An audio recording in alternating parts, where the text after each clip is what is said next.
Hey everybody, thanks for joining us today. I have my lovely friend Erynn here, and we're going to just talk about what we're doing during this wild and crazy time and how we've invested in our health and our wealth and sustainability in the last couple years. That's brought us so much joy and fulfillment. So I'm going to get right to it and ask a few questions.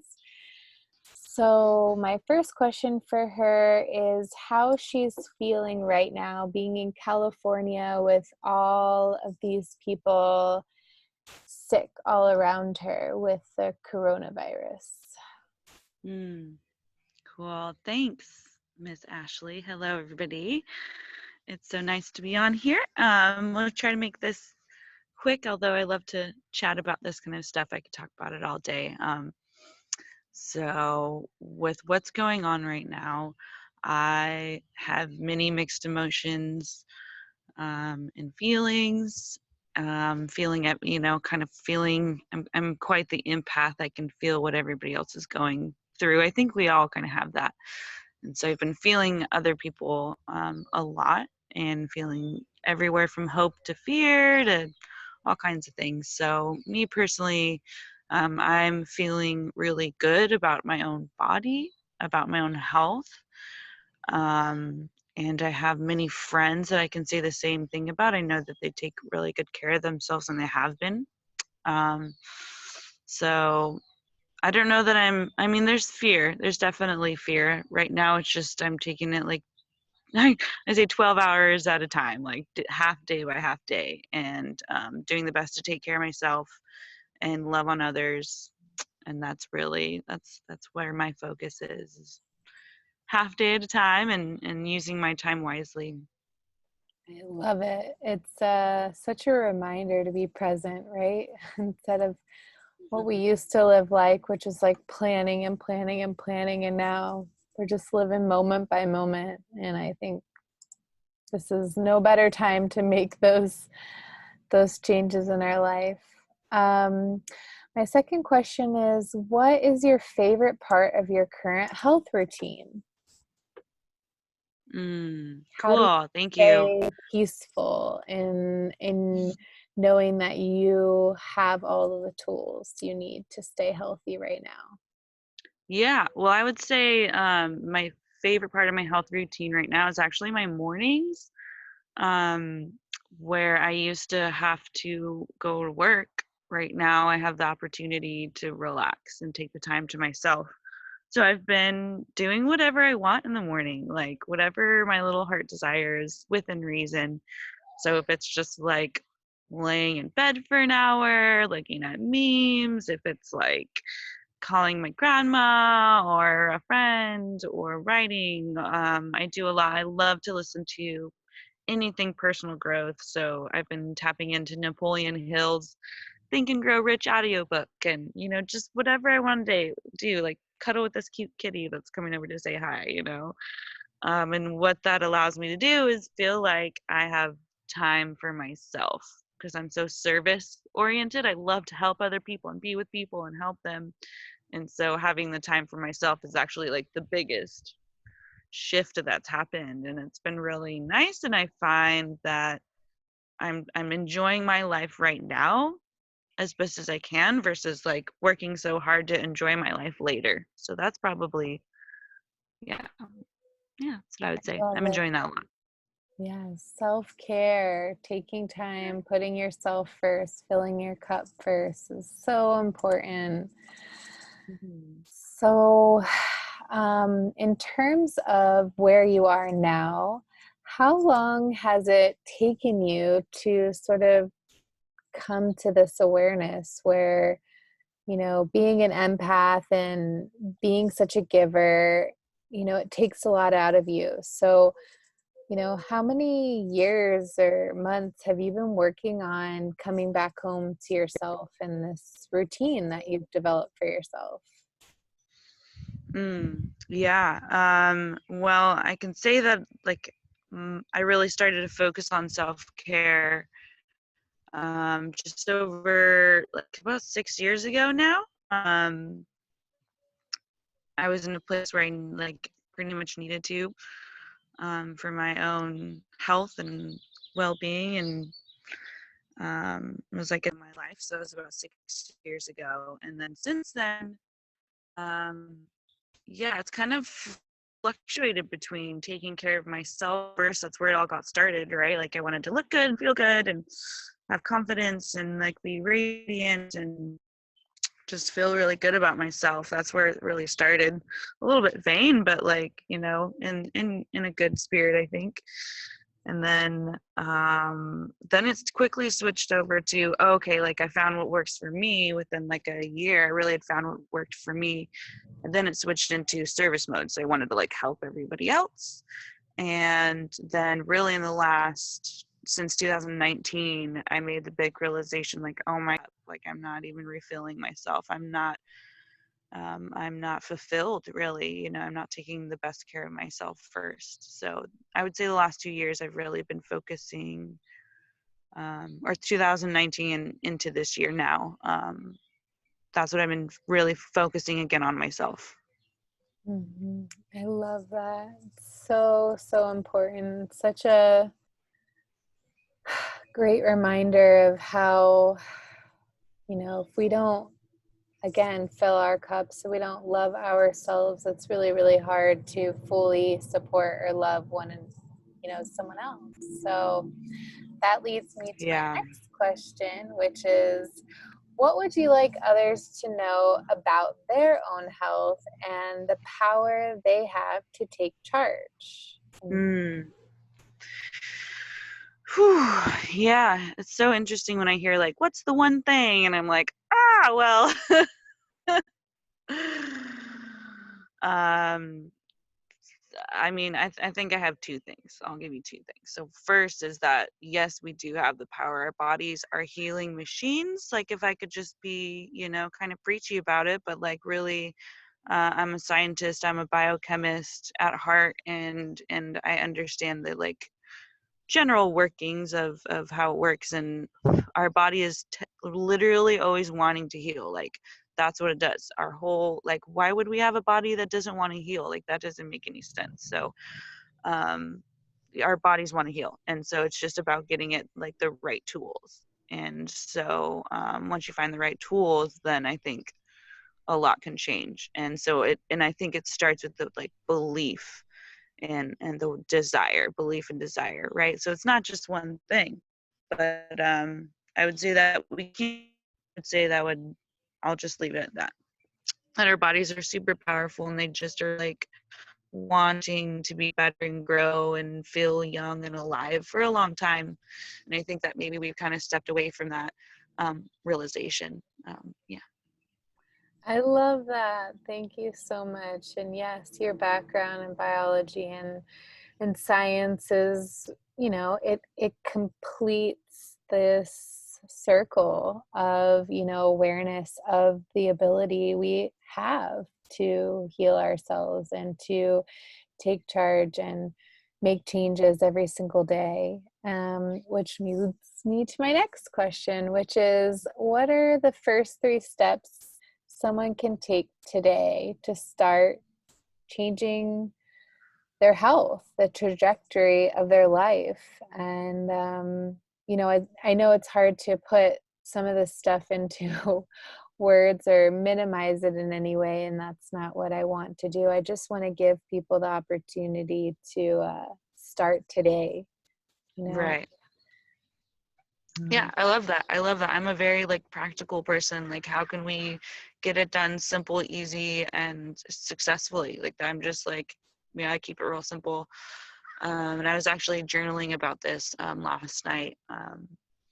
I didn't really, I know you had some questions prepared, but I don't really I like to do it organically. But this one, it was just like, it popped in my head because it's like, oh yeah, the usual, here's what to do. But eat this, drink that, sleep, whatever. I feel like that's pretty typical way to help people. And I feel like that's what people know about already.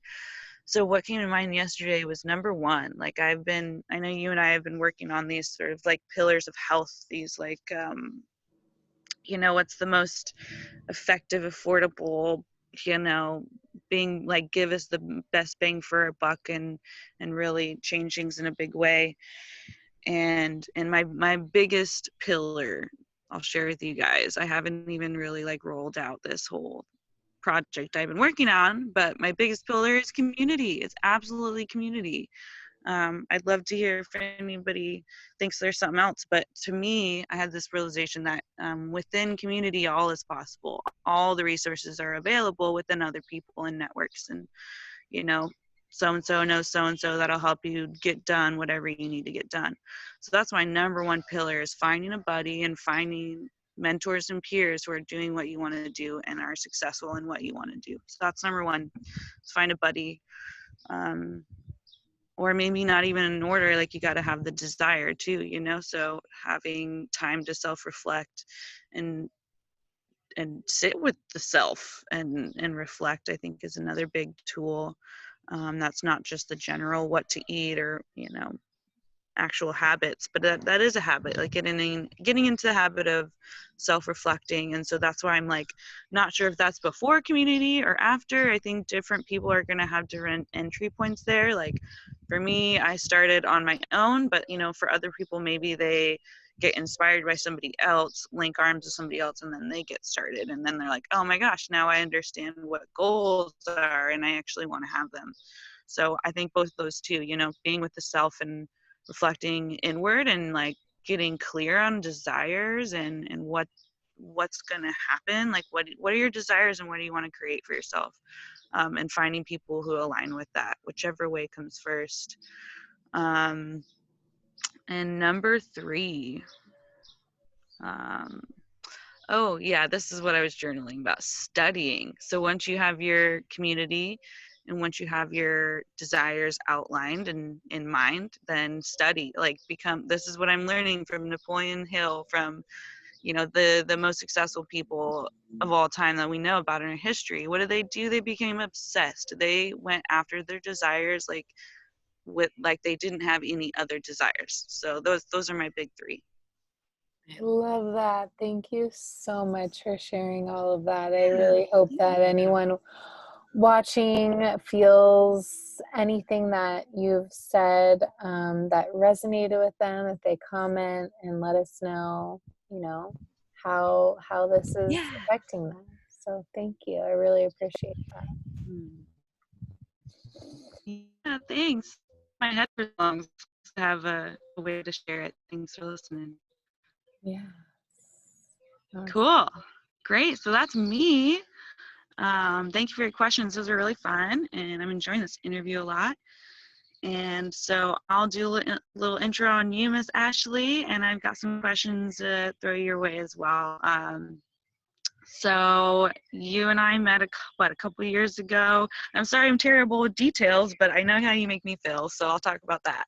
I know that you really care about people and the planet and making a big difference. I really appreciate and admire your mindset around money and investment and how to actually move forward with the things that you desire. And you just radiate goodness, and your intentions to me have been so pure and so loving. And you're a mom and about to be a brand new mom all over, and living on the East Coast. And yeah, I just think you're amazing. So I'll just I'll leave the intro at that. So But yeah, it's great to connect with you. So here are some questions. I'll go ahead and dive in. Am I still on? I have to like yes, you get are. my. Is that okay? Yeah. Great. Okay.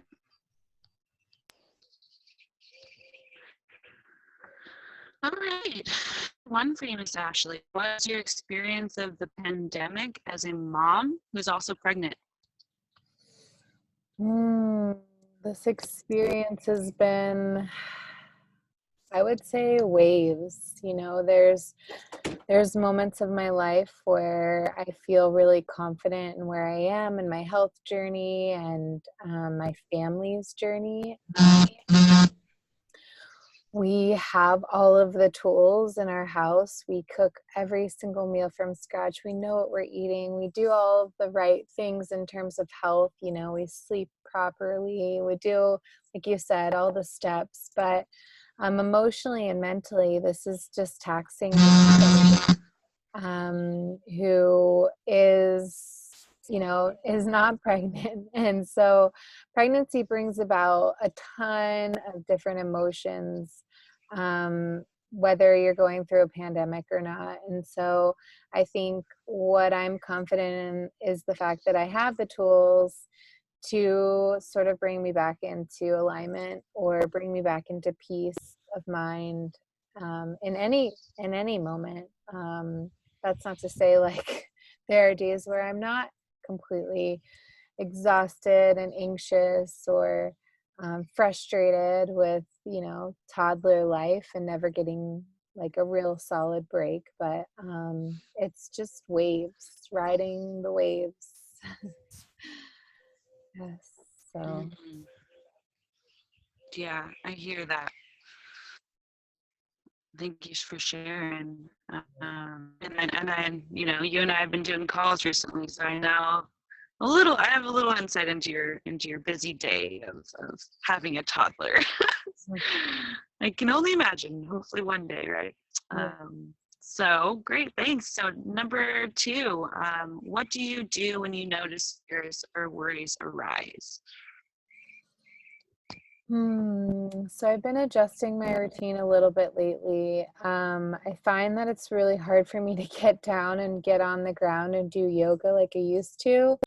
I used to use surfing, lots of physical exercise to calm myself, and now, you know, now that I have a toddler who automatically thinks I'm a jungle gym the moment I get down to do yoga, or, you know, my body is definitely growing a human, so it's slower and less capable of doing things that I used to. I've been doing more mindfulness activities. So the first thing I do when I feel really stressed or anxious is I just stop, close my eyes, and take some deep breaths. I think that's like the quickest thing I can do to come back into my body. And then, genuinely, if I have time or space, or I can sort of leave my son with my partner, I will go outside and put my feet on the earth. I think that's like the next thing. If I can get my skin to nature, like it instantly calms me, especially with combining the breath and being mindful of the breath. And then from there, I love emotional freedom technique. It's a tapping technique that you use on your meridian points. And that, again, is a very quick way to recalibrate the mind with the body and just come inward. And it's about affirmation, you know, like I'm affirming that even though I feel da da da da da, anxiety, stress, tension, I still deeply love and accept myself.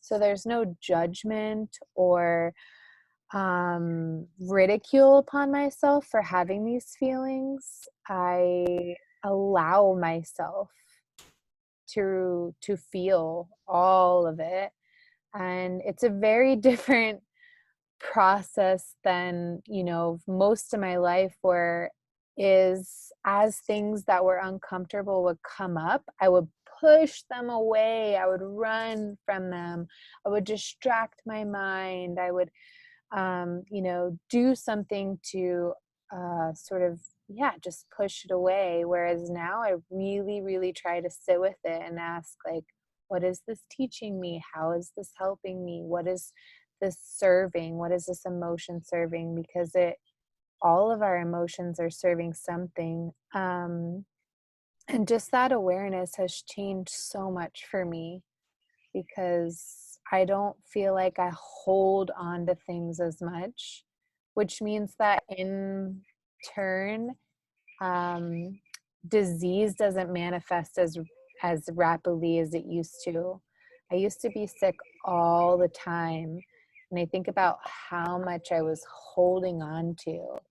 that I wasn't allowing to move through me. So now, yeah, I've just adopted some movement techniques other than physically moving my body that really help move the energy through me so I don't hold on to like unprocessed emotions and stuff like that. So thanks for that question. Mm, wow. Yeah, yeah. I've heard of some of those, the tapping technique, something I heard of. My even mentors do it, and I haven't tried it. So I'd be interested in maybe if anybody else is interested in any of these ideas, please comment and we can share more insight about that. And I can listen to you talk about that all day, Ashley. So thank Me you too. so much for sharing that. Great. Number 3. Wow. Um, cool. Hey, what started you on the road to being health conscious? I would say about 9 years ago when I discovered yoga, really discovered yoga, I fell in love, like you had mentioned, with the physical aspect of it. It was the first time in my life. I'd been an athlete my entire life and really, really hard on my body. I was a gymnast and a diver, and I did all of these things that were really physically straining on my body. And so it was the first time that I was doing something that was really mindful and it connected the breath and the body. And so I originally came into health for the physical aspect. I wanted to feel good, look good. Um, and I quickly found that that was just the tip of the iceberg for me. There was so many things, and there still continues to be things every single day that I am intrigued and I learn more about. But it inspired me to go off all of my pharmaceutical medication. I, was able to have a fully natural birth with my son. I mean, there's so many things that have culminated over the last 8 years, but it has been a process of awakening and learning through each step. So I would say the physical aspect of yoga would be the first thing that kind of moved me through the door of health, and then nutrition, like what I was putting in my body. I mean, I had no idea how much power I was giving away when I just didn't cook for myself. And now what I do seems a little radical to people, but I've literally almost, I can say I've cooked almost every single meal from scratch that I've had for the last couple years. And the more Mm. my body knows what it needs and I give it to it, the healthier and better I feel. And for a while, I definitely, got off the train, thought, eating out and things like that were easier. And even with a small child, but I find that cooking for myself is the most nourishing self-care thing I can do for me and my family, because I know what we're eating. I can pick the freshest and most vibrant ingredients and nourish our body's cells with the things that we crave. And so yeah, I would say like physically, or the one thing would be nutrition for me, is like how can you get the most colorful, vibrant food in your body every single day and make it be connected to the process of nourishing your soul. Mm. Beautiful. Nourishment. That's such a big word in my life as well. Seems like we have very similar stories. That's amazing. Thank you for sharing. So we have 2 more questions left. The next one here, we'll move on. Do you follow a certain routine for your days, or is every day different? And maybe like just briefly, what does that look like, or anything you want to mention about that? I always start my day with a giant glass of my Kangen 9.5 water. Like, this is my fourth glass today, and um, I cannot think of a better way to start my day.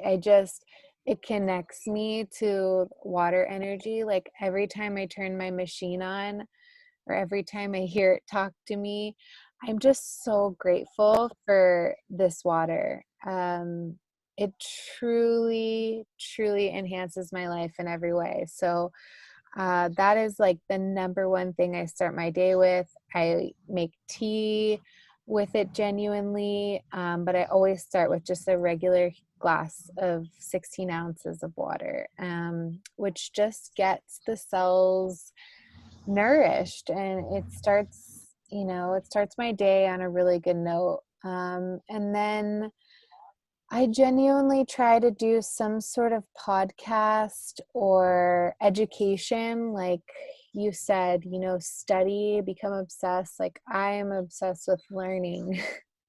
And so I genuinely try to learn something new or educate myself on something after I'm done teaching. And then I try to do some mindfulness, like movement or yoga or breath work.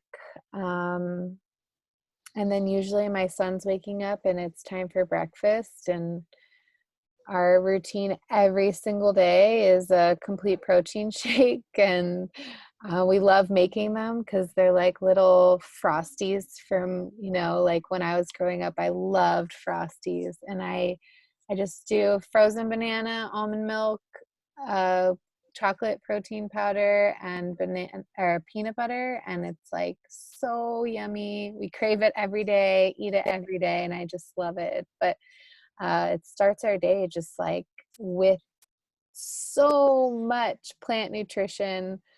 Um, it sets us up for a really good day. So those are the four things that I definitely do every single day. Awesome. Yeah, I definitely feel the best when I chug a big glass of water. And thanks to your help and your education and another friend of mine, I've been learning a lot about water. And there is a difference between different types of waters, which is something I'm excited to explore more and start to share with everybody. So um, I just, again, I'm appreciating you there and starting with the nutritious breakfast, man. That's the way to go, right? Like, power it up, feel good, start on the right foot. So thank you. That sounds like an amazing routine. That's a good one. Nice and simple.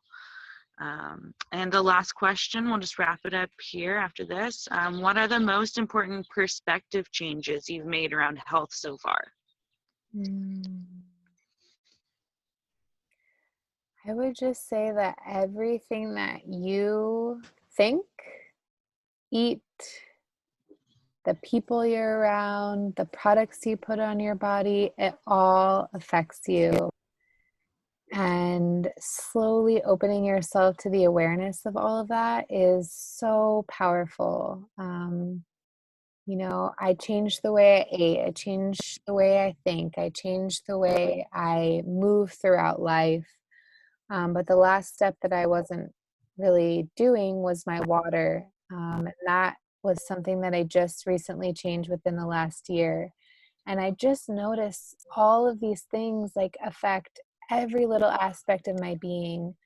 And so being mindful of what I'm eating, what I'm putting on my body, who I'm surrounding myself, what are my thoughts, all of it really helps me stay in balance, and it helps me be the best version of me, the best mom, the best partner, the best daughter. Can't I can't give from a empty cup. And so when I focus on those things and I stay committed to me and my health and my my emotional stability and all of those things, I'm a much better human. So I just, you know, my goal in this life is to empower people to take that charge back and to take that power and say, okay, what can I do to really fill myself so that I can be the best version of me and that I can thrive, you know? I don't feel like people are put on this planet just to exist. I really do believe that people are here to thrive and to live like beautiful, empowered lives. And I really do believe that starts with these different techniques and different things that we've been talking about today. So, thank you so much for getting on here and chatting. It's been so lovely, finally Yeah, getting ourselves out there. And this is the first of many different opportunities we're going to have for sharing our story. So, thank you so much. absolutely. Yeah. Yeah, thanks for inviting me on today. I love to share my story, even though sometimes a little nervous. I get a little nervous still, but when I think when people speak from the heart, it just comes, just pours out, and it's so good. So I'm so grateful to share whatever I can to also help empower others in the way that I've been empowered because I feel freaking great about my life. And if I can help just one person, I know I'm helping more than that, but it's all so worth it. So thank you, Ashley. You're so amazing. Oh my gosh, I feel like I can just be on this interview forever. So we'll have Thank to do it you. again. Yeah, definitely. All right.